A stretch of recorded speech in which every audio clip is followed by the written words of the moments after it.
I want to tell as an educationist to all the young mothers, most children are not stubborn by nature. They become stubborn when they feel unheard, powerless and rushed. When children don't get a voice, they find one through resistance. Stubbornness is not misbehavior. It's a child often saying, I want some control. I'll give you an example. When a child refuses to wear shoes which you have taken out for him or a shirt, our first reaction is pressure. But when we offer a choice, the child's resistance melts. Why? Because the child feels respected.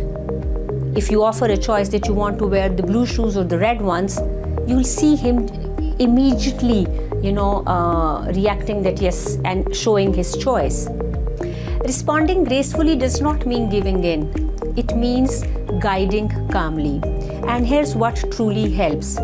Give them limited choices instead of commanding or putting up a pressure on a child.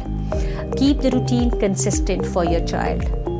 Children don't learn emotional control from lectures. They learn it by watching us. So next time you see your child a little stubborn, pause and ask, what is my child trying to express? When we replace power struggle with understanding, stubborn melts into cooperation, and that is graceful parenting.